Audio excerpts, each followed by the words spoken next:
Il y a des fois où je sais plus trop qui je suis. J'ai l'impression d'avoir oublié des choses évidentes. Mais il y a des trucs que je suis pas censé savoir. C'est comme si j'avais plusieurs personnalités. Et je sais pas du tout laquelle est la vraie. C'est déstabilisant. Ouais. Les cellules des soldats dégénèrent. Je crois que c'est ce qui est en train de m'arriver. D'un coup. Brutalement. T'inquiète pas, ça va aller. Hein?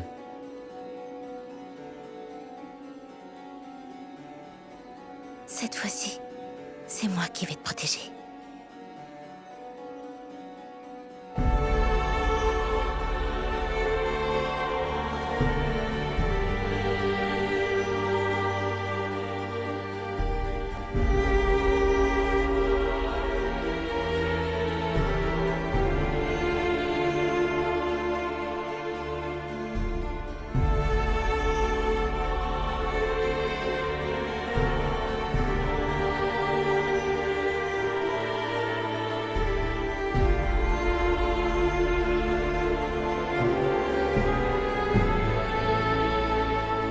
Aerys, je suis enfin revenu.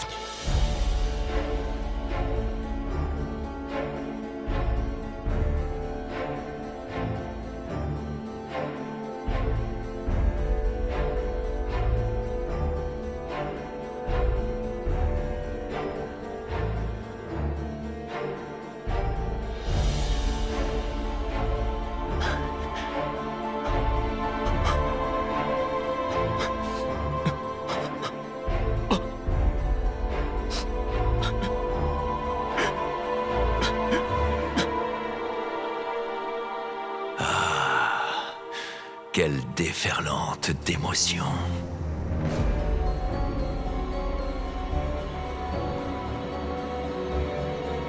Tu es sûrement incapable de la ressentir.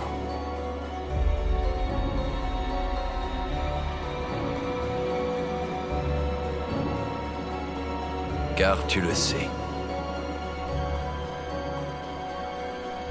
Tu n'es jamais qu'un simple pantin.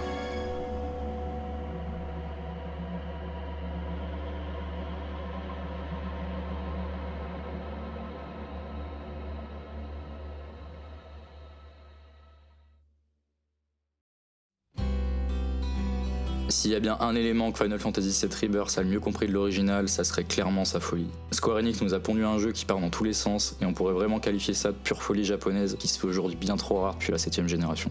Je pense qu'on est beaucoup à regretter cette époque où le jeu vidéo se prenait un peu moins au sérieux et pouvait se permettre de l'innovation et de la prise de risque. Perso, je trouve que c'est surtout les Japonais qui en ont été les cadres jusqu'à l'arrivée de la 7ème génération où un studio comme Square Enix s'est beaucoup occidentalisé. On est passé de jeux exigeants et uniques à des produits plus formatés et accessibles. Je suis très content parce que Rebirth renoue avec cet ADN japonais, mais le problème avec la folie, c'est que c'est aléatoire. Le jeu se permettra régulièrement de foutre la honte au reste de l'industrie à travers sa démesure, mais va aussi faire des erreurs de débutants qui nuisent bêtement à son obtention d'œuvres cultes. Tout est là dans Rebirth pour donner un chef-d'œuvre, mais il y a des énormes problèmes au niveau du game design et du scénario qui l'empêchent de passer les lignes d'arrivée, et c'est vraiment dommage. La saga Final Fantasy, c'est pas du tout une saga de mon enfance. Je l'ai découvert, je dirais, à la fin de mon adolescence. Elle a un gros problème. Personne n'est d'accord sur la qualité des jeux post-FF7, justement. Pour ma part, je considère qu'il y a un âge d'or du 4 au 9, et plus précisément du 6 au 9. Le fameux déclin de la saga, pour moi, ça commence à partir d'FF10, et ça fait déjà beaucoup d'épisodes que je considère que la saga a perdu de sa superbe. Comme pour la saga Resident Evil, j'en étais même venu à penser que ce sont tout simplement des licences qui n'ont plus rien à raconter et doivent s'arrêter. Pour les jeux solo, on avait eu un FF10 qui a des bons restes mais que j'ai jamais trouvé à la hauteur de ses grands frères, un FF10-2 qui était vraiment ridicule, un FF12 rushé, décevant, un FF13 et 13-2 qui était joli mais c'est tout, un Lightning Returns légèrement mieux, bien que je n'y rejouerai jamais, un FF15 rushé et décevant comme le 12 avant lui. Ma plus grosse déception doit justement être FF7 Remake. Pour être bref, je trouvais le jeu trop timide, on retrouvait cette folie propre à l'original dans 2 passages uniquement, il y avait celui au Rule Market pendant le chapitre 9 et celui à la fin du chapitre 17 jusqu'à la fin du jeu. Tout le reste, ça me fait chier de le dire, mais c'était raté. Dans le sens où l'original le faisait mieux, tout était étiré pour faire rentrer un passage de 5 à 10 heures dans un jeu de 35 à 40 heures, j'avais trouvé ça insupportable. Il y avait quand même une super OST, j'avais adoré la chanson Holo, et le fameux gameplay à mi-chemin entre le tour par tour et le beat'em all que je trouve à l'image du jeu trop timide. Heureusement, il va trouver tout son potentiel dans Rebirth. Je passe rapidement sur le 16 qui m'avait aussi bien déçu. Lui et le 15 avaient quand même quelques qualités qui n'ont pas été reprises dans Rebirth. Ça lui cause même parfois du tort, je pense, parce que pourquoi ne pas garder et améliorer la philosophie de l'open world du 15, et pourquoi ne pas s'inspirer de la mise en scène des combats contre les invocations du 16. Il y a une sorte de pseudo-fierté de la team de Nomura et compagnie vis-à-vis de la team de Tabata et Yoshida. C'est révélateur des gros problèmes en interne qu'il y a chez Square, je pense, et ça m'inquiète vraiment pour la suite des épisodes numérotés. En fait, même sans ça, mon avis reste un peu biaisé pour apprécier ce projet de tout refaire sauce moderne. Déjà, de base, je voyais pas l'intérêt de remake FF7. Ça le décrédibilise en tant qu'œuvre, en plus de le faire passer lui et le jeu vidéo pour des produits périssables. Il y a toute cette mode à la con de faire des remakes à foison, et ça gangrène aussi bien le cinéma que la musique, malheureusement. C'est assez révélateur de l'état artistique de notre société, et ça me rend bien triste. Je crois que le pire, ça reste les adaptations de jeux vidéo en série comme The Last of Us. On perd toute l'interactivité du jeu, en plus d'un produit final qui est politisé à mort, c'est insupportable. Tout ça, c'est en train de détruire le peu de crédibilité du média du jeu vidéo, mais pourquoi ils font tout ça? Parce qu'ils ont juste à reprendre ce qui a été fait sans avoir besoin de se casser la tête à créer de rien. Ils ont déjà la fanbase qui achètera sans réfléchir, donc pas de gros risques financiers à prendre par rapport à un projet inédit, c'est tout bénef pour eux, et ils font tout pour nous faire croire que c'est normal. Je vais faire une comparaison volontairement exagérée, mais quel peintre oserait faire un remake de la Joconde et vouloir l'afficher fièrement au Louvre? Personne, malgré que je comprenne les gens qui disent qu'FF7 a vieilli, et je l'ai refait en décembre donc c'est encore bien frais, la lenteur du jeu, la lenteur des combats, les combats toutes les 3 secondes, c'est un truc de fou aujourd'hui. Mais on a quand même la vraie façon moderne d'y jouer aujourd'hui. Le vrai remake en somme, c'est le portage PS4, donc celui qui est sur PSN, il a un mode x3 et un mode sans combat aléatoire. Voire carrément, je vous oriente vers la version PC avec ses modes graphiques pour améliorer le visuel tout en gardant le style de l'original. Et surtout, grâce à un patch, une retraduction de la version française qui était déjà assez honteuse, et là vous avez l'expérience ultime FF7 et c'est dispo dès maintenant. À l'époque, j'ai eu encore plus de crainte quand j'ai appris que le remake serait divisé en plus de 2 parties. Aujourd'hui, c'est confirmé que ça sera 3, mais à l'époque on parlait même de 4 parties. En 2020, on a eu FF7 Remake, soit la partie 1 qui se passe uniquement à Midgar, et c'est déjà une énorme erreur pour moi. Le plus gros problème d'FF7 Remake, c'est tout simplement son existence. Ils auraient dû garder la durée de vie du passage à Midgar de l'original et coller le contenu de Rebirth dans un seul et même jeu. On aurait eu un FF7 Rebirth qui coupe de Midgar jusqu'à la Cité des Anciens, puis faire la partie 2 qui couvrirait le CD2 et 3. Le CD3, il y a que le donjon final dedans, donc c'est largement possible. Là, ce qu'ils ont fait dans Remake à rallonger à foison, ça dessert beaucoup Rebirth, parce que putain, s'ils avaient intégré genre 10 heures d'intro à Midgard dans Rebirth, ça aurait été génial de découvrir les zones ouvertes plus tard et d'être fidèle à ce sentiment d'émerveillement. Parce que je le rappelle, dans l'original, quand on sortait de Midgard et qu'on découvrait la world map, on se rendait compte que les 6-7 heures qu'on avait fait, c'était ridicule par rapport au monde qui s'ouvrait devant nous. C'était une idée de game design géniale, et maintenant pour l'avoir ce sentiment, faut attendre 4 ans et acheter 600 balles une PS5 plus 80 balles Rebirth. Est-ce que je suis le seul à trouver ça scandaleux? Ça a déjà été critiqué de nombreuses fois depuis FF7 Remake, mais peut-être que c'est bon de le rappeler. FF7 original, en plus de proposer l'aventure de A à Z,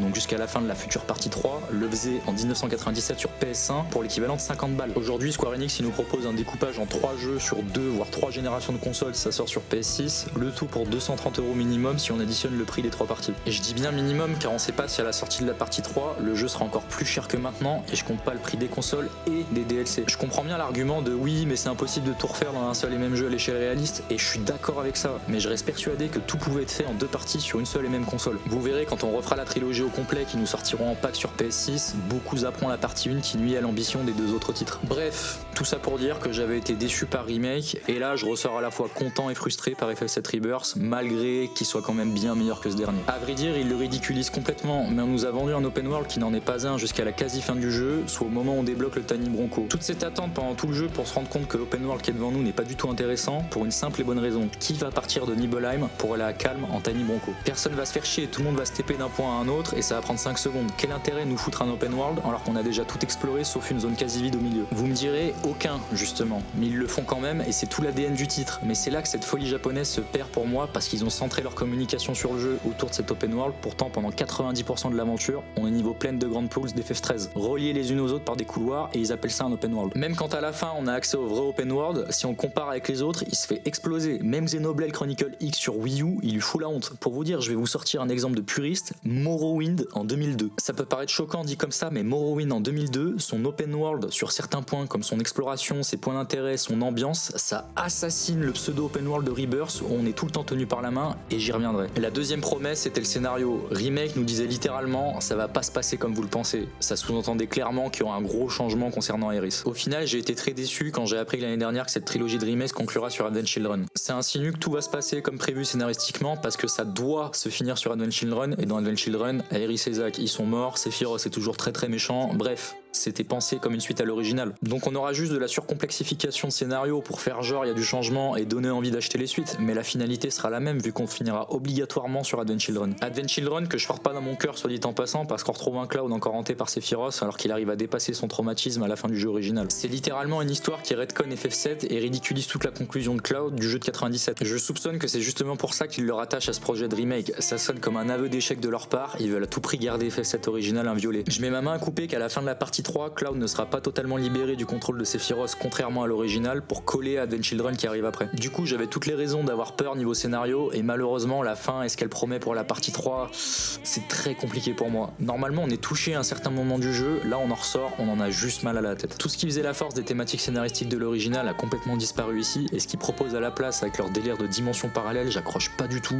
parce que ça raconte quelque chose de beaucoup moins profond finalement. On a Nojima au scénario, Nomura officiellement directeur créatif parce qu'ils savent que c'est risqué de déclarer qu'il a eu son mot à dire sur le scénario mais je suis persuadé qu'il l'a eu. Kitase à la production et Toriyama co-directeur et designer du scénario, apparemment ils ont l'air de toucher un peu à tout en proposant leur idée à Nojima. Les 4 personnes que je vous ai citées, elles étaient toutes là sur l'original et c'est ça qui me fout encore plus la haine. Les seuls qui ont l'air de tenir la baraque c'est Hamaguchi le directeur du jeu qui au final nous livre un excellent jeu et les compositeurs dont Uematsu qui assure toujours au niveau de la musique. Surtout le thème de Vincent que je vous ai mis en intro qui est magnifique et la nouvelle chanson No Promises to Keep qui vaut complètement Hollow de Remake ou Eyes on Me d'FF8, franchement bravo à eux sur ce coup là. Mais pour ce qui est des 4 autres et surtout Nojima, force est de constater qu'ils deviennent un peu séniles, ont une sorte d'âme d'artiste qui les pousse à ne pas faire un bête remake d'FF7 et plutôt de proposer quelque chose de neuf à la place. Malheureusement je trouve ça moins bon. Rebirth a par contre un gameplay en combat vraiment introllable, des phases de jeu qui sortent de nulle part mais ils les ont mis quand même parce que pourquoi ne pas les mettre. Il y a une trentaine de mini-jeux notamment du piano du Queen's Blood qui sont excellents. D'ailleurs limite dans l'époque dans laquelle on vit ils auraient pu nous les foutre dans un jeu à part tellement ces 2 mini-jeux sont des jeux dans le jeu.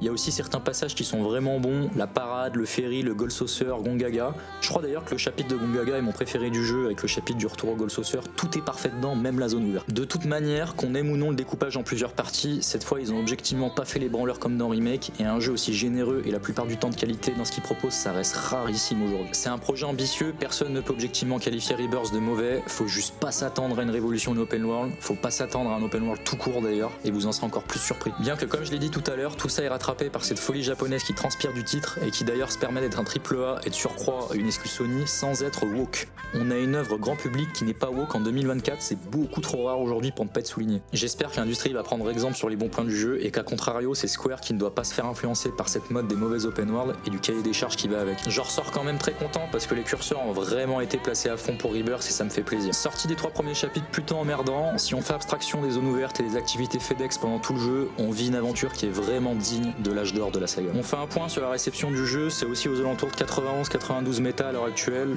Alors quand je vois des God of War 2018 ou des GTA 5 aussi haut, Metacritic ne veut plus rien dire du tout, mais sur mon barème à moi, je dirais que 92 c'est légèrement trop. S'il fallait vraiment noter le jeu, je mettrais un 18,5 avec la mention l'industrie doit s'inspirer de certaines choses. C'est finalement pas si loin du 19 sur 20 de JVC, pour une fois que je suis à peu près d'accord avec eux. Au niveau de la critique indépendante, il y a Hooper et la chaîne Padawam HD, j'ai suivi ça de loin pour pas trop me spoil, mais ils ont l'air d'avoir beaucoup aimé et je suis complètement d'accord. Disons que dans tous les cas, le jeu mérite son achat pour vous faire votre propre avis. Le seul qui me fait un peu tiquer, c'est Exerve qui est mitigé. Ce mec, j'adore son travail, mais j'ai remarqué que dès que c'était pas woke, il avait quelques soucis pour apprécier l'ensemble et c'est vraiment dommage, d'autant que si vous voulez de l'inclusivité, vous inquiétez pas, ils ont rajouté des persos féminins genre l'instructrice pendant la parade de Junon ou l'assistante de Chadley. Dans le doute, ils ont même fait un personnage aux cheveux roses tout le temps énervé parce qu'apparemment aujourd'hui une femme forte et indépendante doit être énervée et froncer les sourcils. Bref, vous l'avez compris, ils sont malins chez Square Enix. Niveau vente maintenant, c'est dommage parce que ça a l'air de bider et j'espère que ça va se vendre aux US et en Europe parce qu'on n'a pas encore les chiffres, mais ça se vend 3 fois moins que Remake au Japon et les ventes chutent rapidement en Angleterre. C'est mauvais signe qu'on n'ait pas les chiffres des autres pays parce que d'habitude ils s'en vendent très rapidement. J'ai vraiment la haine parce qu'on a enfin un FF à la hauteur depuis le 9 voire le 10 si je suis gentil. Le pire c'est que c'est la faute de Square. Ils proposent depuis bientôt 25 ans des jeux qui s'avèrent décevants, dont Remake la partie 1 qui a déçu beaucoup de monde, faut pas s'attendre à un miracle derrière. Là faut vraiment qu'ils aillent au bout et continuent de pousser leur ambition à fond pour la partie 3 même si les ventes suivent pas. Je ferai une partie dédiée à l'analyse de scénario et des théories pour la suite, mais sachez que j'attends quand même moins cette suite que Rebirth parce que ce qui nous tisse scénaristiquement me chauffe pas trop, bien que je laisserai évidemment sa chance au produit. Nonobstant, c'est clairement le jeu à acheter depuis BG3 voire Elden Ring, soyez juste pas trop impliqués niveau scénar, n'attendez pas grand chose de Zack qui est là uniquement pour le fanservice, prenez juste votre pied devant un genre de jeu qui se fait bien trop rare aujourd'hui. Je vais pas tourner autour du pot, on va parler des graphismes qui ont bien fait polémique depuis la démo, on est sur du Unreal Engine 4, je sais pas si c'est une bonne idée d'aller sur le 5 pour la partie 3 parce que rien qu'avec le 4, le jeu là il galère. Les textures parfois on dirait limite que c'est un hommage à la version PS1 et vaut mieux regarder regarder les personnages de dos parce que de face en dehors des cinématiques les visages c'est souvent très compliqué. On a un mode 4K 30 fps qui n'a aucun intérêt vu la nervosité des combats et un mode 1440p 60 fps que j'ai utilisé pendant toute ma run. Malheureusement là aussi c'est compliqué sur un grand écran, le jeu est vraiment flou, j'ai joué la plupart du temps sur un écran 32 pouces pour que ça passe mieux, c'est dire. Ils ont sorti une mise à jour récemment pour choisir entre un mode net et un mode lissé mais je trouve pas ça magique non plus. Même le 60 fps c'est pas constant en fait parce qu'il y a des chutes en combat 3v3 dans l'open world ou encore quand on utilise la capacité des doublements de Yuffie. Donc l'optimisation ça reste compliqué mais à qui la faute? Je continue de penser que la PS5 est une arnaque sortie beaucoup trop tôt mais j'ai regardé vite fait l'analyse de Digital Foundry et apparemment même Square Enix sont des amateurs dans leur manière d'optimiser leur jeu, ça me dépasse complètement. Les animations de saut c'est honteux parce que oui maintenant on peut sauter, escalader, on est beaucoup moins rigide que dans Remake mais qu'à des endroits décidés par les devs. Dans le script des animations ça doit être codé, Cloud grimpe ou saute du point A au point B et ça va pas plus loin. Habituez-vous à voir Cloud tomber comme un piquet ou faire des mouvements complètement buggés, ce manque de peaufinage dans les animations c'est vraiment indigne d'un titre comme Rebirth. Le clipping c'est chaud là aussi, c'est propre aux jeux qui veulent des zones ouvertes vous me direz mais dans ce cas là le vrai problème c'est l'absence d'interaction entre les personnages et les éléments comme des feuillages ou de l'eau, ils réagissent pas au mouvement de Cloud qui ne fait que les traverser et visuellement c'est assez bizarre. Le ciel c'est un putain de JPEG, même FF15 de 2016 sur PS4 proposait des nuages organiques, là c'est nada, une PS4 peut le faire, pourquoi une PS5 ne le peut pas? D'ailleurs même en termes de fun, FF15 fait mieux avec sa voiture volante, pourquoi ils ont pas mis le Tiny Bronco avec la capacité de voler ne serait-ce que dans le post-game, ça me dépasse. Ils sont perfectionnistes sur des trucs complètement décalés et inattendus, mais l'essentiel passe souvent à la trappe. D'ailleurs, carton rouge pour l'absence de reflets dans les miroirs. On n'a pas de putain de reflets dans les miroirs en 2024. Pour les éléments destructibles, c'est mieux que Remake on va dire, mais ça reste toujours au bon vouloir du jeu sur ce qu'on peut casser et pousser ou non. L'éclairage, il a un gros problème aussi. Je mettrai des extraits pour vraiment que vous voyez le truc, mais le jeu est parfois trop lumineux d'un coup, puis après trop sombre. C'est très étrange cette gestion de lumière. De tout le jeu, j'ai eu un freeze de 30 secondes à Cosmo Canyon et un crash dans le temple des anciens, quelques bugs par-ci par-là, ça va on va dire, j'ai déjà vu plus scandaleux surtout aujourd'hui. Au final, dommage pour Sony de se payer un triple A en exclu mais de pas exploiter les capacités de leur console à fond, ils avaient largement de quoi faire mieux. J'ai mis 120 heures à finir le jeu à 100% sans compter le post-game et le mode difficile et j'ai dû passer aux alentours de 80 heures en explorant les 6 grandes zones ouvertes du jeu si on accepte l'océan central en 7ème zone. Et je dis bien 6 grandes zones plutôt qu'open world, ça peut paraître une décision étrange de leur part mais c'est le scénario qui les bloque sur le world design parce qu'on va tout simplement de Midgar jusqu'au cratère nord dans l'original, donc d'un point A à un point B. On ne fait qu'aller de la prairie à Junon, puis Corel, puis à Gongaga, puis Cosmo Canyon et enfin Nibel et on débloque ensuite le Tiny Bronco qui nous lie les deux continents avec l'océan. Durant tout le jeu, on peut retourner dans chaque zone précédente avec des temps de chargement de la même manière qu'FF7 original, mais comme je l'ai dit, le jeu devient une zone unique au moment où il n'est plus intéressant de le parcourir. L'intérêt de l'océan dans l'original, c'est qu'on avait accès au continent du Wutai en quête optionnelle, qu'ils ont apparemment gardé pour la partie 3. On pouvait aussi avoir accès à une maison où un PNJ nous disait où se trouvait la pierre clé, et une fois qu'on l'avait, on devait explorer la map pour trouver le temple des anciens. Maintenant, le temple a été bougé au continent nord, et indiqué par un gros point d'intérêt, donc l'océan ne sert vraiment plus à rien. Il en reste que l'open world pointe le bout de son nez sur la fin, mais il doit sûrement avoir été mis là pour que les fans gueulent pas, il a plus aucun intérêt ludique aujourd'hui. En parlant d'intérêt ludique, il faut qu'on parle de celui de ces zones ouvertes et surtout de ce cahier des charges qu'on se mange à chaque jeu en monde ouvert. Je pense pas être le seul à s'en lasser et Rebirth se vaut complètement dedans. Le problème c'est que ce cahier des charges a duré 80 heures pour moi, donc on a du collectible pour du craft qui n'a rien à faire là et est finalement totalement optionnel, des tours Ubisoft qui débloquent les autres points d'intérêt, ce que je trouve complètement con, faites-nous juste un level design qui nous donne envie de fouiller par nous-mêmes, des quêtes de chasse qui sont devenues régulières dans la saga depuis la capture de monstres d'FF10 et qui sont pour 90% du temps assez ennuyantes. En gros on aura 3 objectifs secondaires à remplir et ça sera trop souvent mettre l'ennemi en fragilité, le mettre en choc et le battre dans le temps imparti. Ce qui est intéressant, c'est le boss secret de chaque zone qui demande une stratégie compliquée à chaque fois pour le battre, notamment le roi Tomberry qui m'a bien fait galérer la première fois.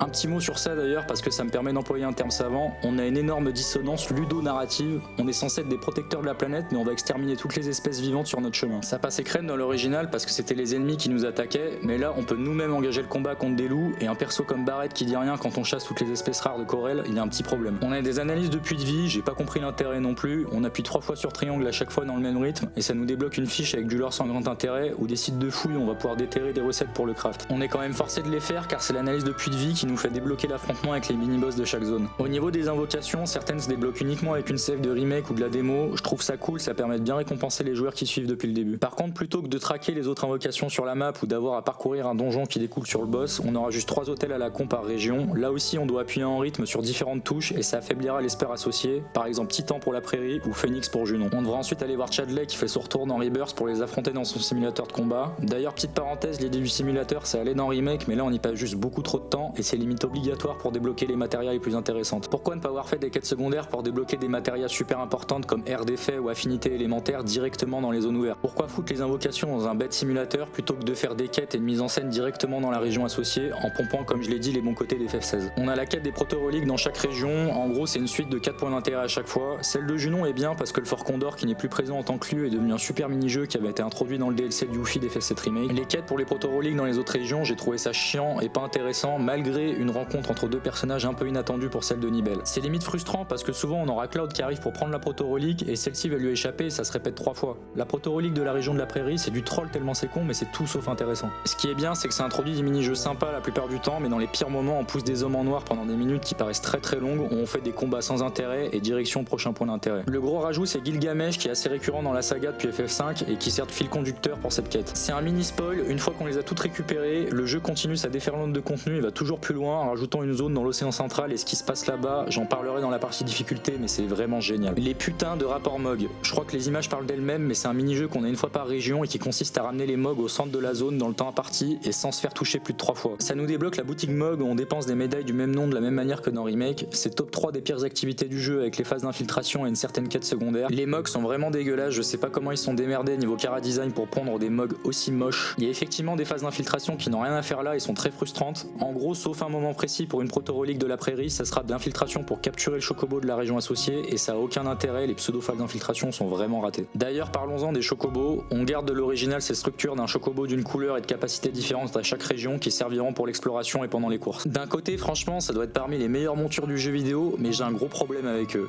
Déjà d'être beaucoup plus rapide, de pouvoir grimper et descendre de la même manière qu'à pied, donc de pas avoir la limitation de mouvement d'une voiture dans un GTA, de ramasser les collectibles automatiquement dès qu'on passe dessus et d'avoir des capacités qui nous permettent de découvrir des coins impossibles à pied. On peut aussi carrément découvrir des trésors à l'image des FF9, là on suit directement l'odeur du trésor, ce qui fait qu'en prévention d'en rater, quand on arrive dans une nouvelle zone, on va rusher directement jusqu'au ranch. C'est ça mon problème en fait, on n'a aucun intérêt d'être à pied dans ce jeu finalement. D'ailleurs on débloque le choix de ramasser automatiquement les collectibles à pied une fois qu'on a fini le jeu, j'ai pas compris pourquoi, hormis pour nous faire chier pendant notre première run, je vois pas l'intérêt, c'est encore un choix obscur. On peut personnaliser les chocobos grâce à des pièces d'équipement qu'on achète avec des plumes d'or. Ces plumes d'or on les obtient à chaque fois qu'on en capture un ou en actionnant les arrêts chocobo qui sont des points d'intérêt cachés sur la map. On peut tout personnaliser jusqu'à la couleur de l'équipement mais personnellement je trouve ça moche donc j'ai juste habillé mon chocobo pour les courses car l'équipement nous donne différents boosts qui influencent sur leur stats. Par contre on n'aura que 5 chocobos dans les zones ouvertes et un en bonus sans spoil donc fini la quête de l'élevage où on pouvait build notre chocobo doré parfait. C'est pas un point négatif pour moi parce que j'ai jamais été fan de cette quête où tout le monde a utilisé un guide pour la comprendre à l'époque. Là on va à l'essentiel sans devoir farmer l'élevage et c'est très bien. On a aussi le buggy dans la région de Corel uniquement qui nous fait passer les points d'eau dans la zone mais là c'est beaucoup moins réactif et ça se conduit comme une voiture. Pour finir on a le Tiny Bronco qui nous permettra de voler dans 2 courts passages en étant sur un rail et le reste du temps dû au scénario on naviguera sur l'eau et ça se maniera comme un bateau. On continue sur l'open world, ça va sembler absurde en 2024 mais il est complètement statique. Vous aurez parfois des oiseaux dans le ciel quand vous vous approchez d'un panorama, parfois des animaux comme des biches ou des lapins mais c'est tout. Le temps ne s'écoule pas donc pas de cycle jour-nuit alors que même Lightning Returns le faisait, du coup pas de quête dépendante d'un certain horaire non plus, les PNJ sont là où ils doivent être et ne bougeront jamais, pareil pour le bestiaire qui est incroyable certes parce qu'ils reprennent tout de l'original, chaque ennemi a sa propre stratégie pour être battu, on est loin du color swap de Breath of the Wild mais on aurait pu au minimum avoir un bestiaire de jour et de nuit. Même la plaine d'Hyrule d'Ocarina of Time sur N64 le faisait, c'est pas sérieux, et pareil pour les monstres, ils sont toujours au même endroit et attendent sagement qu'on vienne les tuer, ça casse complètement l'immersion.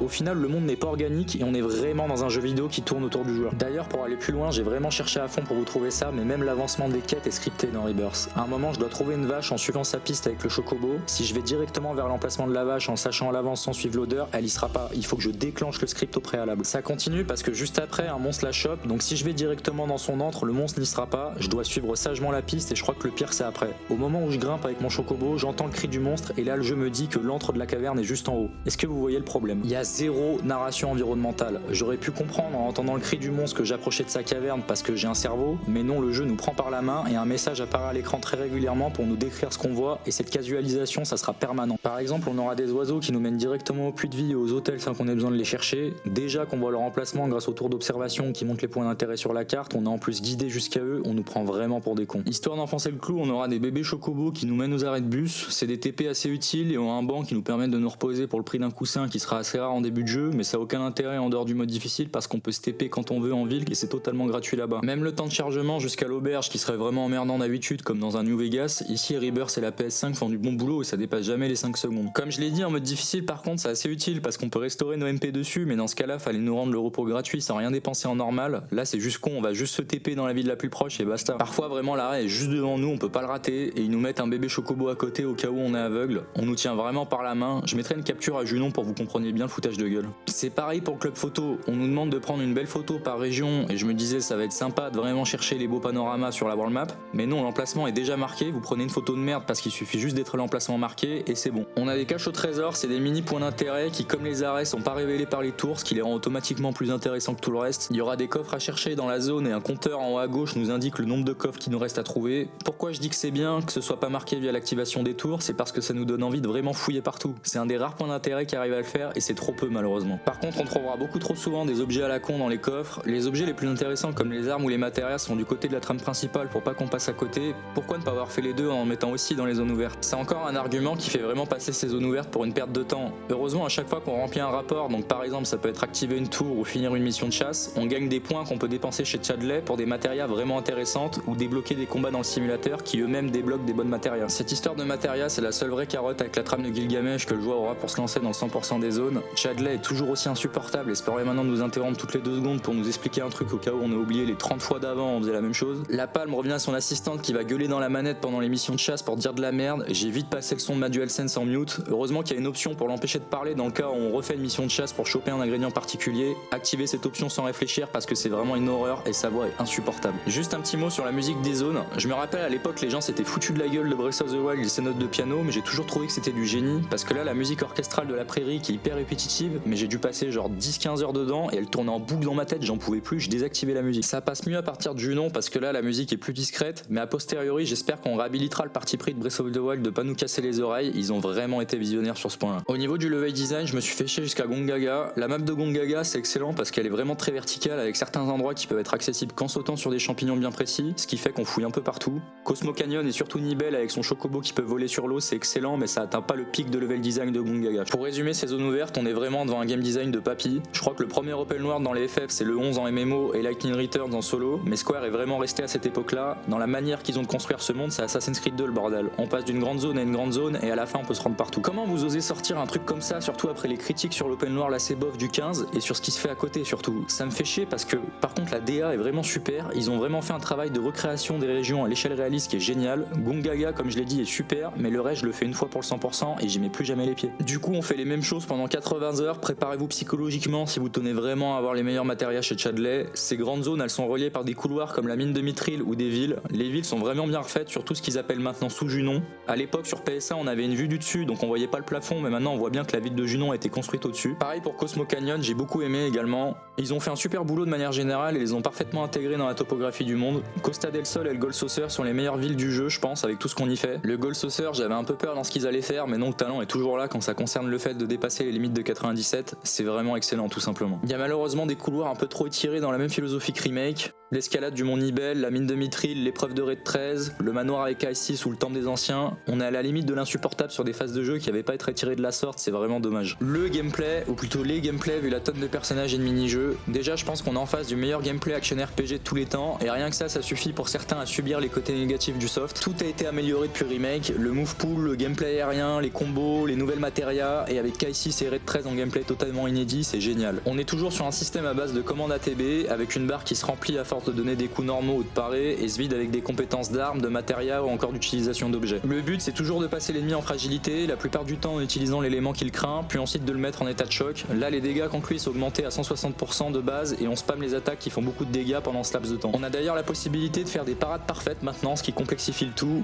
La matériel esquive augmentée qui rend des Tifa et Yuffie limite intouchables dans Remake n'existe plus, et on a une sorte d'entre-deux au niveau du timing d'esquive. Ça sera moins spammable qu'avec la materia, mais quand même plus vif que sans. J'ai trouvé que c'était un bon compromis finalement. Ce qui m'a choqué dès que j'étais dans la première zone ouverte, c'est que toute la team est physiquement avec nous. Fini le PHS de l'original pour changer ton équipe, ici tout le monde te suit, et Aeris et Barrett s'ils sont pas dans le trio tête participent légèrement au combat avec leur attaque normale à distance. c'est sympa pour l'immersion, mais on pouvait limite rêver d'un système à la Xenoblade 3 où tous les personnages combattent et où on peut switcher sur n'importe lequel quand on veut. Ici non, on sera bloqué sur le trio choisi dès que le combat commence. C'est dommage qu'ils arrivent à le faire sur un bousin comme la Switch mais pas la PS5, et je suis sûr qu'ils auraient pu faire en sorte de bien faire la chose ou de trouver un équivalent sans faire exploser la console. Le gameplay aérien est enfin devenu agréable, maintenant on peut se déplacer dans les airs en suivant l'ennemi. Il y a que Cloud, Tifa et Yuffie qui ont accès à ce gameplay aérien, ce qui fait que ça a été matin à partir du moment où on débloque Yuffie. D'ailleurs elle est plus un personnage optionnel, ce qui est un mal pour un bien parce que maintenant elle aura une vraie influence sur les événements et n'est plus juste un script de dialogue optionnel qui se déclenche quand toute l'équipe parle si on l'a recruté. La grosse nouveauté c'est les attaques et compétences synchronisées. Les attaques se déclenchent quand on veut et sont assez anecdotiques car c'est surtout de l'esquive ou du contre et on préférera la garde parfaite la plupart du temps. Par contre c'est essentiel pour un perso comme Tifa parce que ça lui permet de passer en l'air sans l'utilisation de la compétence tornade renversante. Tout le sel du gameplay repose sur les compétences synchronisées. J'ai cru pendant les 30 premières heures que ça servait à rien, mais c'est absolument essentiel une fois que le jeu passe un gap de difficulté. En gros, à chaque fois qu'un personnage utilise une commande ATB, la jeu de synchronisation se remplit d'une barre et quand deux personnages ont 3 barres chacun, une compétence synchronisée peut être utilisée. Je trouve ça extrêmement fort parce qu'on n'a pas besoin de jauge ATB pour la lancer une fois qu'on a nos 3 barres chacun. Tous les persos ont 2 attaques avec les autres qui ont des effets différents en plus de faire beaucoup de dégâts et de stun l'ennemi. Donc par exemple stun l'ennemi, ça l'empêche de lancer une attaque dévastatrice. En late game, c'est d'ailleurs pour ça que vous allez surtout les utiliser. Ça peut prolonger la jauge de choc, réduire le coût de nos sorts à 0, nous donner une 3ème barre ATB ou plus utile encore, augmenter notre niveau de transcendance. La transcendance, ceux qui ont platiné Remake me comprendront, mais c'était le move qui permettait de rouler sur le mode difficile avec l'objet crépuscule des dieux. Maintenant c'est moins le cas car sans ces attaques synchronisées ou un certain objet qui fait monter directement notre niveau de transcendance au max, on aura une transcendance de niveau 1 qui fera beaucoup moins de dégâts. Donc faut trouver le timing parfait au moment où l'ennemi est en choc et que Tifa ou Kai'Si ont leurs compétences augmentant le pourcentage prêtes à être lancées et que notre niveau de transcendance avec par exemple Cloud est au niveau 3 pour infliger le maximum de dégâts. C'est très compliqué à faire et ça rend le gameplay hyper profond. Bref, les compétences synchronisées sont vraiment une réussite et nous forcent à bien jouer les 3 persos pour nous faire monter les barres et pas juste spam avec Cloud.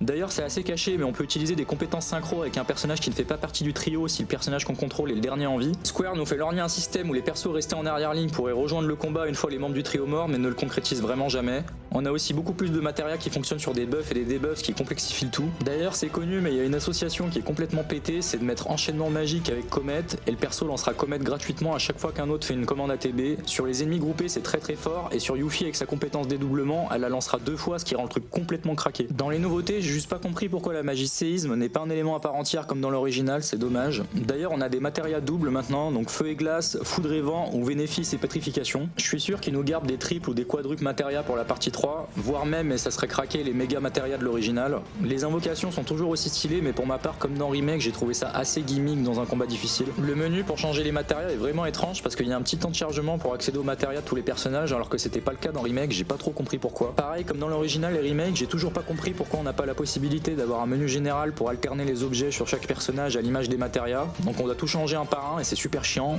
Hormis ça, l'ergonomie sur les menus est vraiment bien et tout est détaillé dedans. Juste vraiment dommage d'oublier ce menu des objets qui nous aurait vachement plus aidé qu'une section craft. Pour débloquer les compétences d'armes, j'ai aussi un problème. Je sortais du platine de Remake et il n'y a pas de transfert de sauvegarde, ce qui fait qu'on va devoir redébloquer toutes les compétences d'armes à chaque fois et ils reprennent la totalité du move pool de Remake. Genre la compétence d'armes de la dernière arme de Cloud et Tifa, c'est celle de Remake et c'est dommage d'avoir ce sentiment d'excitation sur la dernière compétence et de s'apercevoir que c'est celle du jeu précédent. Ils auraient vraiment dû faire un transfert de progression de la save de Remake, ne serait-ce que pour les compétences d'armes déjà débloquées. Le sphérié des armes de Remake n'existe plus et c'est tant mieux tellement il était casualisé et en plus ça nous évite l'horrible temps de chargement qu'il y avait. Là on va direct à l'essentiel et nos armes deviennent plus fortes avec notre niveau. Elles montent en stats automatiquement, on débloque des compétences passives propres à chaque arme qu'on place comme des matérias dans une branche dédiée. Typiquement comme dans Remake on a des armes avec des excellentes stats d'attaque ou de magie mais avec des effets passifs plutôt bof. Tandis que de l'autre côté on aura des armes aux stats un peu plus timides mais des effets passifs comme Frôle la mort qui nous fait rester en vie avec un PV si on prend une attaque normalement mortelle ou des compétences basées sur la chance ou les coups critiques. On a aussi une sorte de sphérié d'FF10 mais très casualisé. C'est là que nos points d'attaque ou PA qui servaient pour les stats ou compétences passives de nos armes dans Remake servent ici à le remplir. On peut débloquer des compétences synchronisées ce qui du coup est très utile ou des effets particuliers genre 200 PV en plus. Les PA se débloquent toujours en montant de niveau avec des livres d'armes. La plupart sont en mode difficile d'ailleurs. À la toute fin du sphérié on a la transcendance de niveau 3 et une compétence unique à chaque personnage qui est assez cheatée, genre celle de Cloud est complètement broken contre les ennemis aériens.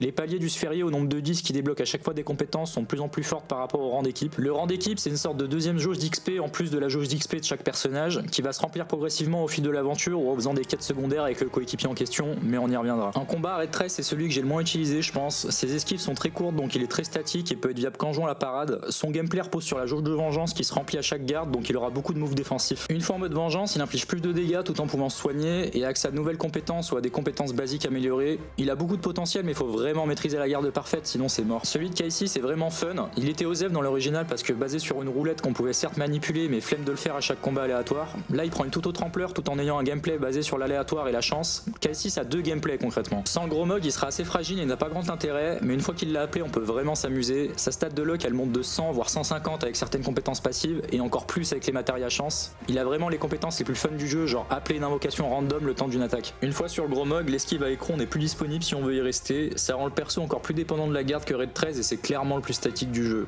Heureusement il y a des compétences qui permettent d'attaquer et de descendre du mog en même temps ou une autre qui augmente le pourcentage de choc ce qui rend le personnage viable. Aerys de son côté a toujours le gameplay le plus chiant du jeu avec Barrett. Ils lui ont rajouté un TP direct sur le saut qu'elle a créé pour esquiver les attaques mais c'est clairement un personnage de soutien qu'on n'aimerait pas contrôler. Elle reste quand même intéressante à mettre dans le trio parce que ses sauts sont toujours aussi broken depuis remake, surtout celui qui nous permet de lancer 2 fois notre magie pour le prix d'une, c'est complètement craqué. Et vu que son gameplay est basé sur la magie, ça reste assez risqué de la mettre dans le trio pour le mode difficile qui empêche la régène de MP, mais je me doute qu'il y aura forcément des mecs qui vont faire une run complète en utilisant Kai'Rys, mais pour les gens normaux mentalement c'est quand même plus compliqué. Barrett lui aussi c'est toujours un perso de soutien, par contre c'est dommage, il a plus son gameplay basé sur le corps à corps via certaines armes comme dans l'original ou remake, ça doit être le personnage qui a le moins de modifications depuis remake d'ailleurs. Il est toujours là pour les mêmes raisons, tanker, soigner et mettre en choc avec choc combustible. Cloud c'est un truc de fou, il peut tout faire sauf monter le pourcentage de choc, attaquer au corps à corps, à distance, au sol, en l'air sans utiliser de jauge ATB, c'est je pense le gameplay le plus profond du jeu et je l'ai quasiment mis tout le temps en chef de groupe pour commencer les combats, contrairement à remake où je prenais Tifa dès que possible. Tifa parlons-en d'ailleurs, elle garde la même philosophie de gameplay que dans remake, c'est la choqueuse en gros, elle met en choc et fait monter le pourcentage de choc tout en infligeant de gros dégâts, elle peut passer en l'air avec sa compétence tornade renversante ou encore mieux avec une attaque synchronisée qui du coup n'utilise pas de jauge ATB. Enfin il y a Yuffie qui casse complètement le jeu en deux, elle peut quasiment tout faire comme Cloud, elle a accès à tous les éléments sans lui mettre de matéria et le tout en double via sa compétence dédoublement. C'est simple, dès que vous débloquez cette compétence, Yuffie quittera plus jamais votre équipe. Elle lance toutes ses attaques en double pour le prix d'une, ça inclut les soins ou le combo comète et enchaînement magique qui du coup sera lancé 2 fois, c'est complètement pété. C'est le perso qui est fait pour le vol d'objets d'ailleurs, mais j'ai trouvé que ça servait pas à grand chose parce que 99% du temps ça sera des matériaux de craft qu'on peut trouver autrement. La folie japonaise s'arrête pas là parce qu'on peut aussi contrôler Zack qui aura un gameplay légèrement différent de Cloud et carrément contrôler Sephiroth le temps d'un chapitre. On contrôle Zack et Sephiroth temporairement pendant l'aventure principale, heureusement on pourra de nouveau les jouer dans le simulateur en post-game et leurs gameplays sont vraiment top. Square Enix ils étaient pas obligés de le faire et ils l'ont fait quand même et c'est ça qui est génial. Pour la forme on a aussi le gameplay quand on subit la transformation crapaud qui aura ses propres épreuves au Colisée parce qu'ils ont dû se dire pourquoi pas jouer un gameplay de merde. Tout ce qui touche au gameplay des combats j'ai adoré, c'est une réussite et j'attends surtout les attaques synchronisées en trio pour la partie 3. C'est juste dommage qu'on ait pas si des Vincent jouables, il sert finalement pas à grand chose dans le jeu, Sid est littéralement un chauffeur et Vincent le mec dark qui lâche des punchlines sortis de nulle part. Ils auraient dû nous mettre leur gameplay ici et les perfectionner dans la partie 3, là Rebirth en tant que jeu unique pâtit de cette décision. Amputer un jeu de son contenu et s'en servir de carotte pour acheter le prochain, ça passe comme une lettre à la poste pour beaucoup apparemment. Pour le gameplay hors combat, j'ai déjà parlé du parcours avec la touche rond, mais j'ai un autre coup de gueule, l'escalade sur les prises peintes en jaune.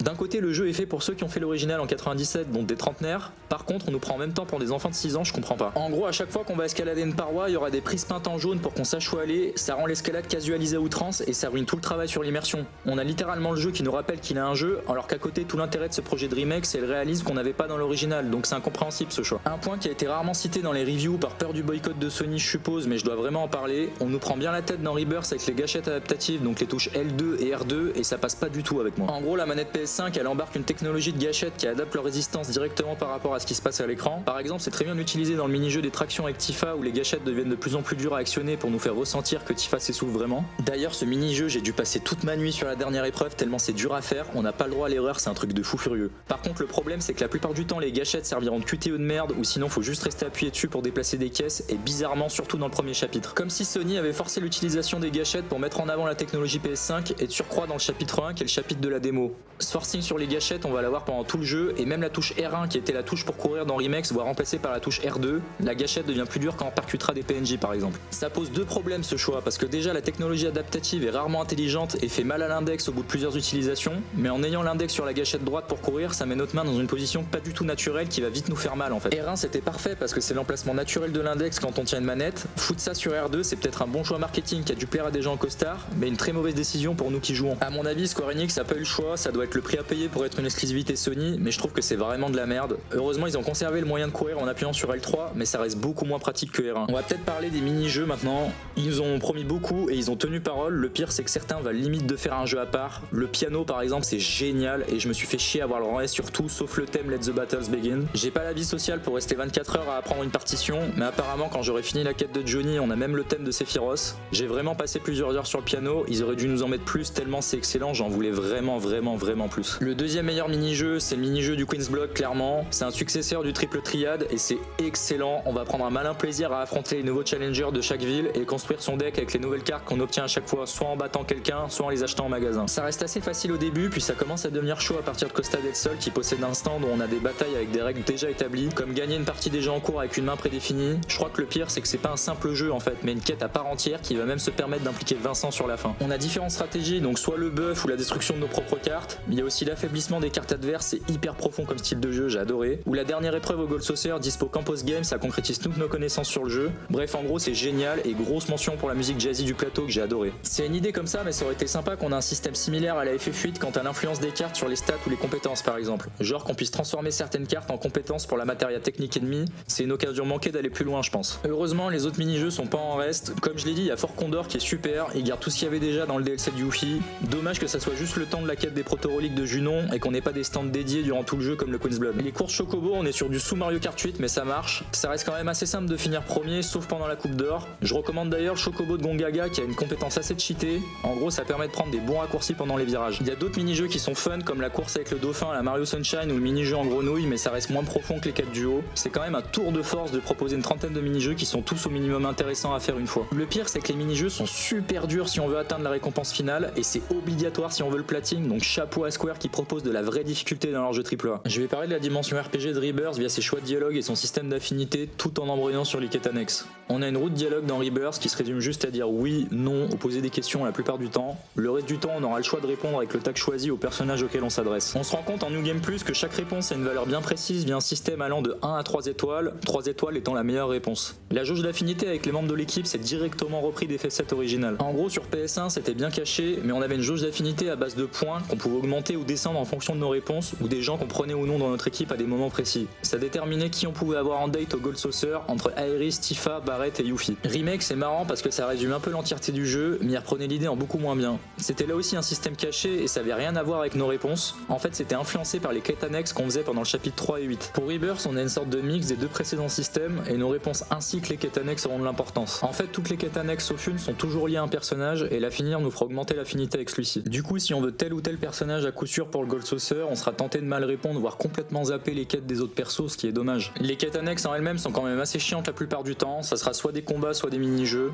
La pire activité annexe du jeu, c'est clairement la quête des poules à Gongaga, qui est une quête troll. Je vous mettrai des images pour bien vous en rendre compte. Ce qui est bien, c'est la cinématique à la fin de chaque quête et la potentielle récompense en plus du gain d'affinité et de niveau d'équipe. Il y a des quêtes qui impliquent des mini-jeux vraiment compliqués et qui vont vous faire taper votre tête contre le mur. J'ai noté la quête, le défi du fêtard ultime qui demande de faire des gros scores dans différents mini-jeux du Gold Saucer. Il y a aussi la coupe d'or qui demande de gagner la coupe du même nom et il y a la quête Volado de Chocobo qui présente un mini-jeu aérien qui est vraiment pas simple si on veut la récompense avancée de la dernière épreuve. D'ailleurs, les dénouements de quêtes sont pas forcément les bons, faudra faire la quête de la meilleure manière des façons pour avoir le maximum d'affinité avec le personnage en question. Ça peut passer par un choix complètement random, genre choisir la meilleure viande pour Condor durant sa quête. Car oui, à très rare occasion, on passe en vue à la première personne et on fait un choix. Ça sort de nulle part parce qu'on a déjà une roue des dialogues à disposition, mais pourquoi pas, c'est complètement dans l'ADN du jeu de proposer quelque chose en plus. Le jeu nous permet quand même de bien décider qui prendre en date à partir de Costa del Sol. Par exemple, en faisant un choix, soit on monte l'affinité de Tifa et Red 13, soit de Barrett et Aeris. À un autre moment, on pourra mettre un style d'habit commun à Cloud et Tifa, ou Cloud et Aeris, ou même les trois pour monter leur affinité, ou décider de ne pas le faire si on vise Yuffie par exemple. Pareil, quand on passe par le Mont Nibel, on pourra choisir entre plaire à Yuffie ou Barrett durant un mini-jeu. On peut aussi monter l'affinité en effectuant une attaque ou une compétence synchronisée pour la première fois avec un personnage en question. D'ailleurs, savoir où on en est au niveau des affinités est possible contrairement à l'original et remake. C'est beaucoup moins obscur qu'avant, il suffit juste de voir la jauge au-dessus de la tête des coéquipiers en appuyant sur L1. Le jeu nous fait une sorte d'avertissement durant le premier passage au Gold Saucer.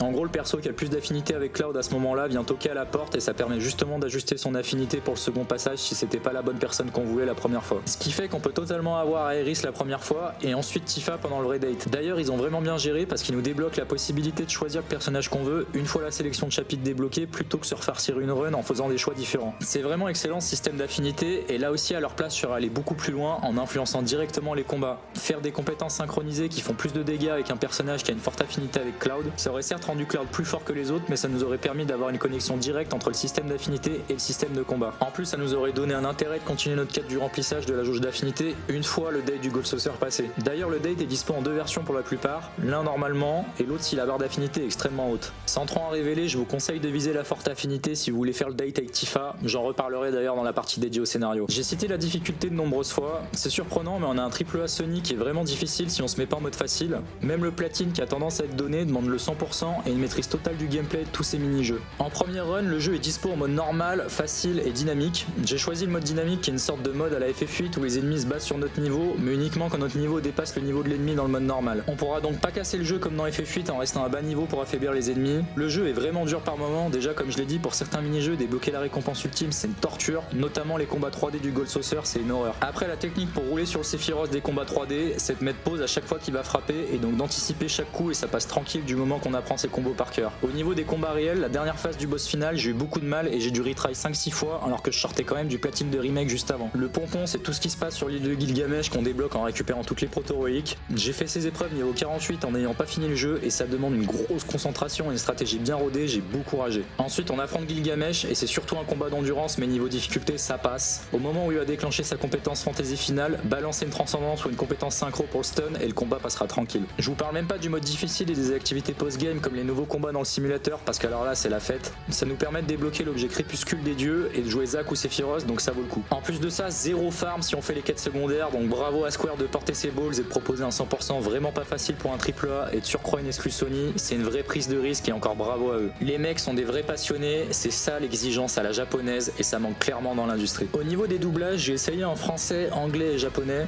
Si vous avez pas envie de lire les sous-titres, mettez en français, sinon foncez sur le japonais. C'est du moins ce que je vous aurais dit si le mixage français était pas aussi dégueulasse. Sans les sous-titres, on comprend pas la moitié du temps ce qu'ils racontent tellement la musique ou les bruitages sont forts. Comment c'est possible de rendre un travail d'amateur comme ça me dépasse. Le pire c'est que c'était déjà le cas dans remake, mais là c'est vraiment abusé. Du coup, quitte à avoir des sous-titres, mettez en japonais et tout ira bien, d'autant que j'ai toujours du mal avec la VF d'Iris qui est vraiment insupportable. La VA j'aime bien, mais apparemment ça dévie beaucoup du script japonais. Encore une fois, privilégiez vraiment la VO, fermez juste les yeux sur les cris aigus des meufs et tout ira bien. Juste un petit dernier mot sur la musique. J'ai écouté la mini BO sur le CD de mon édition collector et comme je l'ai dit, c'est excellent. Juste des fois comme dans remake, on aura de la musique un peu random dans style K-pop, un peu kikoulol.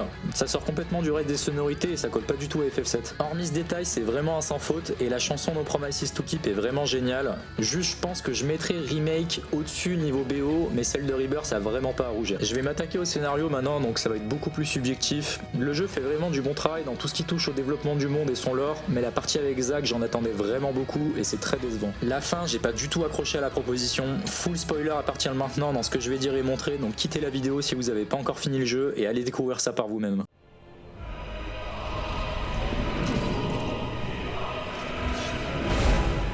On a toujours ce découpage en chapitres, donc 14 cette fois-ci. On garde la structure du CD en post-Midgar jusqu'à la Cité des Anciens, donc ça nous fait chapitre 1, le faux flashback à Nibelheim. Malheureusement, je l'ai trouvé trop étiré jusqu'au réacteur, et la phase QTE pendant que Sephiroth crame tout, j'ai pas du tout aimé. On a déjà une grosse modification à la fin de ce chapitre. En gros, Sephiroth va passer une bonne partie du jeu à faire croire à Cloud que Tifa est morte à Nibelheim, et qu'en fait c'est Genova qui est dans la team. Comme introduit dans Remake, Sephiroth a les connaissances du futur, et va chercher à éloigner Tifa et Cloud, car il sait que c'est elle qui va sauver Cloud de sa schizophrénie, et donc causer sa défaite. On a aussi Tifa qui met au courant Aeris que Cloud n'est pas là durant l'incident de Nibelheim. C'est beaucoup plus crédible que dans l'original où elle disait rien juste pour arranger le scénario. Chapitre 2, pas grand chose à dire à part une bien meilleure utilisation du Midgar Summer par rapport à l'original. J'ai bien aimé la mise en scène. Chapitre 3 dans la mine de Mithril, c'est un des pires chapitres du jeu tellement ils ont rallongé 4 pauvres écrans de la mine dans l'original sur un chapitre entier. On incarnera Barrett la plupart du temps pendant des phases de jeu vraiment chiantes. On apprend que Reno est en vacances et sera présent qu'à partir du chapitre 13, j'ai pas compris pourquoi. À partir du chapitre 4, je comptais vraiment chier sur le jeu, mais il y a la parade que j'ai atteint au bout d'une vingtaine d'heures en faisant tout à 100% jusque là, et là le jeu passe la seconde. Que certains droppent le jeu en voyant le cahier des charges des 2 premières zones, je comprends totalement, et pareil, jouer 15-20 heures avant de prendre son pied, c'est vraiment quelque chose qui cause du tort à l'expérience globale, je trouve. On a des nouvelles de Roshi qui était un personnage inédit de remake et qui revient pour poursuivre Cloud. Il aurait une trame jusqu'à Nibel que j'ai trouvé sympa et qui colle bien à la peur autour de Cloud de perdre le contrôle de lui-même. On a aussi une modification de la trame avec Rufus et Yuffie, mais j'en parlerai plus tard parce que je trouve que c'est vraiment de la merde. Le chapitre 5 qui est censé reprendre le court passage sur le ferry de l'original se voit rajouter d'un tournoi de Queen's Blood avec Red 13 en adversaire final, j'ai adoré. D'ailleurs, petite perte de couilles de la part de Square au moment où Aerys et Tifa s'affrontent. On sait pas qui gagne la partie par peur des représailles de la fanbase de chaque, je suppose. On combat toujours Jenova à la fin et c'est le premier pic de difficulté du jeu. Le chapitre 6 qui est un des meilleurs du jeu. Dans l'original, on traverse juste Costa del Sol jusqu'à trouver Hojo sur la plage et on part pour le réacteur. Là, c'est beaucoup plus étendu et j'ai adoré. Plein de mini-jeux, une ambiance side story en vacances et la présence de Johnny avec Tifa dans l'original qui va beaucoup plus loin cette fois-ci. Maintenant, c'est vraiment un interlude dans l'aventure qui permet de renforcer les liens entre les membres de l'équipe et même la mise en scène de la fin de chapitre signe le retour à la routine du jeu de base. Vraiment un des meilleurs ajouts de Rebirth et digne de la folie du wall market de remake. Le chapitre 7, un retour douloureux, porte vraiment bien son nom. C'est littéralement le retour aux zones ouvertes et son cahier des charges.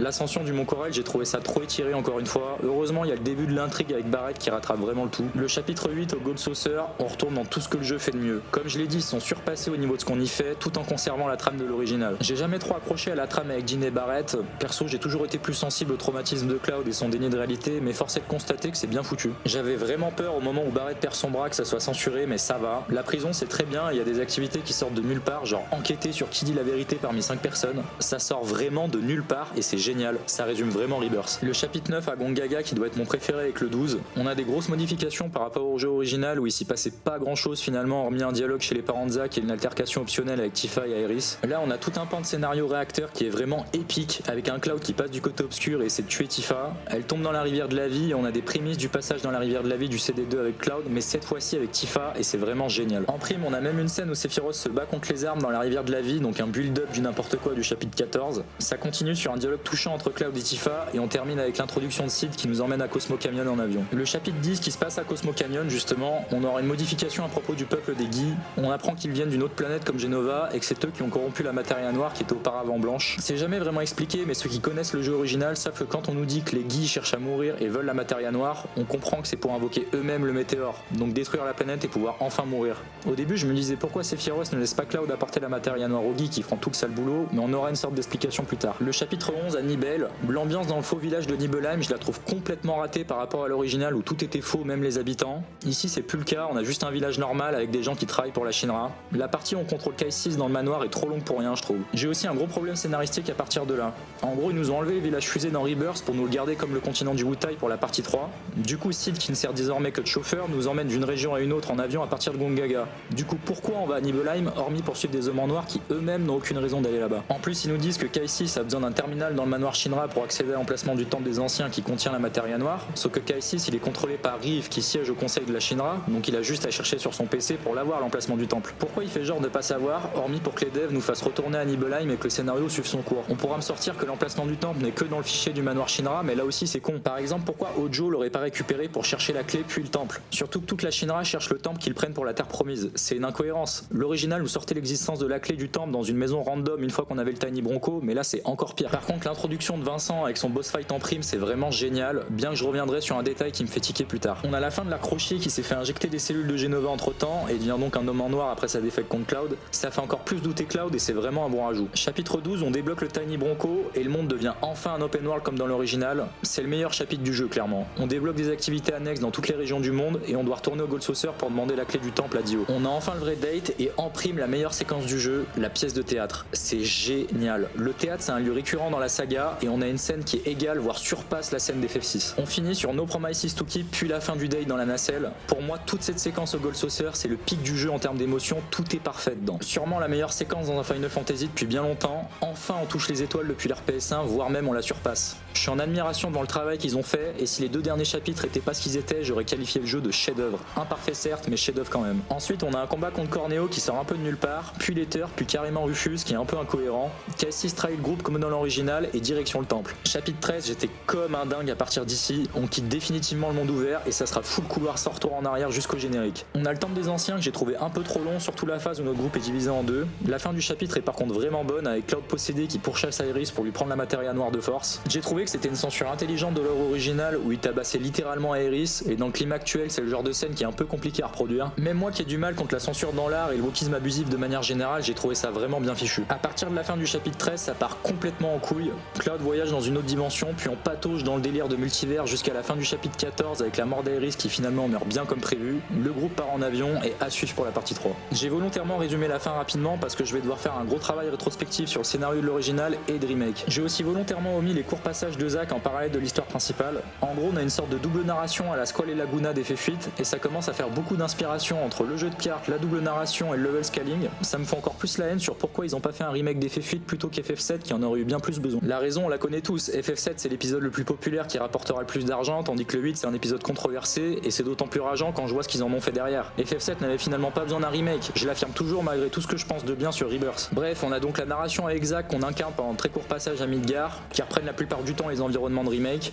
Le jeu commence même carrément sur un passage avec Zack, donc on a toutes les raisons d'attendre un truc de fou concernant son scénario. Je me suis laissé surprendre par les qualités de la partie Cloud, mais de base je misais vraiment tout sur Zack avant d'acheter le jeu, parce qu'on nous promettait monts et merveilles à la fin de Remake. On apprenait qu'en gros Remake était une suite à l'original, et que Sephiroth après sa défaite dans le jeu de 97 avait survécu dans la rivière de la vie et revenait dans le passé pour changer les événements. La Aeris du futur en faisait de même en prévenant la Aeris du début du jeu original, et on se retrouvait devant un FF7 Remake qui n'avait de remake que de nom finalement. On était en fait devant une suite entre guillemets inédite. C'est un concept qui je crois n'a jamais été fait dans le jeu vidéo, un remake qui est conscient de son statut de remake et en joue pour changer les événements. Quand j'ai appris le sous-titre Rebirth, pour moi ça annonçait du lourd. La renaissance d'Aeris ou du mythe Final Fantasy VII lui-même. À la fin de Remake, on détruisait le destin qui était la métaphore des rails qui mène à la mort d'Aeris et donc à la défaite de Sephiroth dans le cratère. Et là, la trame de l'original n'existait plus à partir de ce moment-là. Moi, je me rappelle à l'époque, je m'imaginais des trucs de fou, genre Zack qui va revenir pour sauver Aeris ou Sephiroth qui se retourne contre Genova et cherche une rédemption. Je pensais même que peut-être Tifa allait mourir à la place d'Aeris, voire même carrément Cloud, et c'est Zack qui allait prendre le lead du groupe pour la partie 3.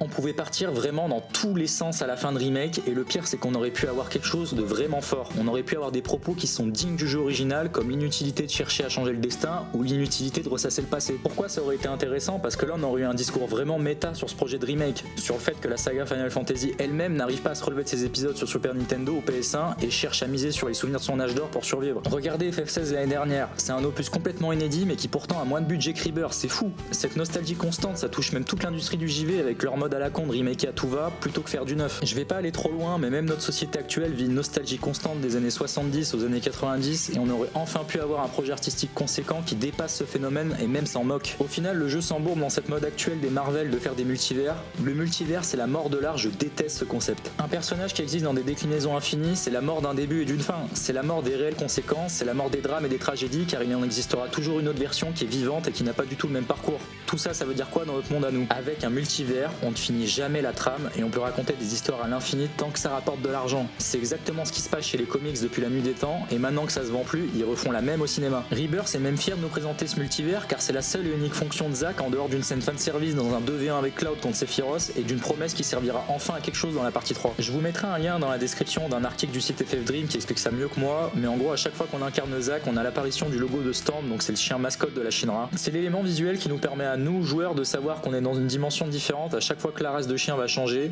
Ça montre que la dimension n'est pas la même et donc qu'il existe plusieurs Zack et qu'aucun d'eux ne vit dans la dimension de la trame principale qui a son propre stamp. En fait, on nous explique qu'une nouvelle dimension va se créer à chaque fois que Zack va faire un choix. C'est une conséquence directe de la destruction du filler héros et métaphoriquement du destin dans Remake qui s'assurait que l'histoire suive le chemin de l'original. On va voir un Zack qui décide d'aller voir Hojo pour aider son Aeris et son Cloud, et c'est sous-entendu qu'il se fait rattraper par son destin dans le hall de la Shinra. Il peut aussi mourir en choisissant d'aider Biggs qui apparemment s'est fait transporter de la dimension de Remake par la Aeris du futur.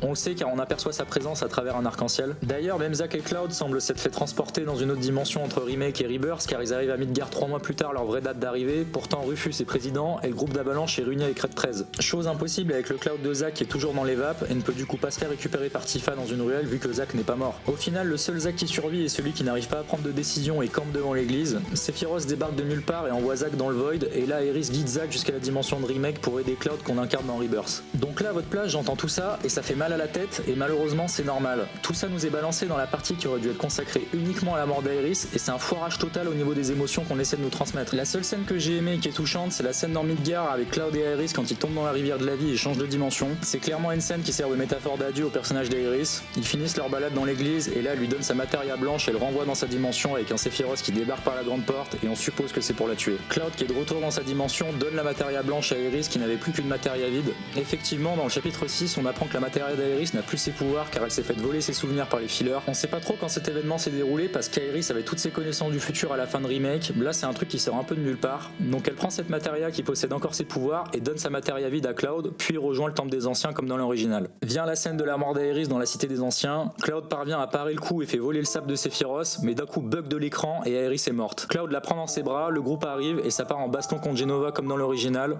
Heureusement Heureusement, ils ont gardé le thème d'Aerys pour ce combat parce que je pense que sinon ça aurait été la goutte d'eau. Ensuite, ça part en full fanservice et on affronte Sephiroth avec Cloud et Zack, puis la deuxième forme du boss final du jeu original avec d'un côté l'équipe de Cloud et Zack de l'autre. On termine par un 2v1 avec Cloud et Aerys contre un Sephiroth humanoïde qui s'envole à la fin avec son rire de méchant et en disant achetez la partie 3 s'il vous plaît. On revient ensuite sur la mort d'Aerys. Zack de son côté promet de servir à quelque chose dans la partie 3, puis toute l'équipe se retrouve devant le lac mais sans la fameuse scène de son emmerrement et Cloud semble être le seul à la voir toujours vivante à côté de lui. On a ensuite la cinématique finale et Cloud semble être encore plus schizophrène qu'avant en parlant avec une Aerys qui n'existe pas aux yeux des autres. Il a une matéria vide et la matéria noire sur lui et part dans le Tiny Bronco pour le cratère et littéralement pour la partie 3. Fin. J'ai trouvé ça complètement raté. En gros, apparemment Cloud est dans deux dimensions à la fois, une où il a réussi à sauver Aerys et celle dans laquelle on jouera dans la partie 3 où elle est bel et bien morte. C'est une sorte de métaphore scénaristique de son déni de la mort d'Aerys, bien qu'elle lui dise pourtant adieu durant le dernier plan du jeu, mais je comprends pas l'intérêt de tout ça en fait. Déjà parce qu'on apprend que les dimensions qui dévident la trame originale meurent, d'où la cicatrice dans le ciel de la dimension de Zack, ce qui fait qu'Aerys va dans tous les cas mourir. On complexifie le caractère schizophrénique de Cloud, pourquoi au final? Certes, il y a un gros changement pendant Rebirth.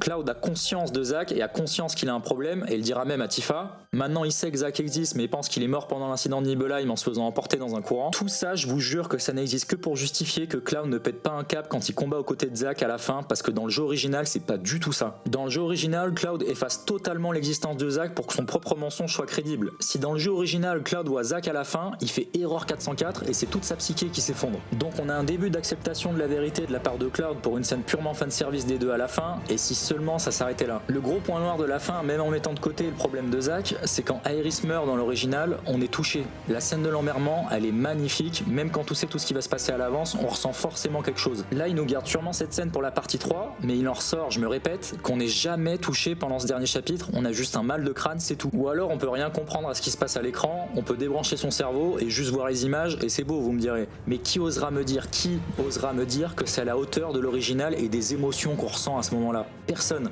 C'est même pas quelque chose de différent, c'est juste moins bon. Je pense qu'à travers cette fausse survie d'Aerys, ils veulent nous toucher nous, en tant que joueurs. Ils veulent jouer sur nos fantasmes quand Cloud part le coup fatal de Sephiroth pour finalement voir Aerys mourir malgré tout. Tout ça, c'est une métaphore pour nous dire que toutes nos déviations de scénario, comme notre envie de voir Zack changer le cours des choses, sont vouées à disparaître à l'image de ces dimensions alternatives. Parce que dévier de notre destin ne mène qu'à la destruction. Ça nous donne au final un discours assez conservateur sur le destin à l'image d'FF15. Le chemin du destin est tracé et tous ceux qui essaieront de le changer sont voués à leur perte. Métaphore de nous joueurs et de nos fantasmes. Et vous savez quoi? J'adore ce parti pris. Mais dans ce cas-là, pourquoi centrer toute la com de ce projet sur justement les changements qui vont apporter à la trame originale et surtout finir le jeu sur la phrase « Aucune promesse n'attend à la fin du voyage » qui métaphoriquement nous dit que rien n'est gravé dans le marbre pour la partie 3. C'est comme si d'un côté on avait des artistes qui avaient une vision nihiliste sur leur œuvre et de l'autre des marketeurs qui capitalisent sur la vision opposée pour donner l'envie aux joueurs d'acheter la partie 3 avec ce sentiment d'inconnu. Il y a une dissonance dans les propos de ce jeu qui me déplaît et j'ai beaucoup de mal avec cette proposition, aussi couillue soit-elle. J'ai aussi certaines interrogations quant au scénario. Déjà, ils nous foutent la mort de Wedge dans une quête annexe. On a passé un chapitre entier à le sauver dans Remake pour qu'au final il meure en off, j'ai pas compris.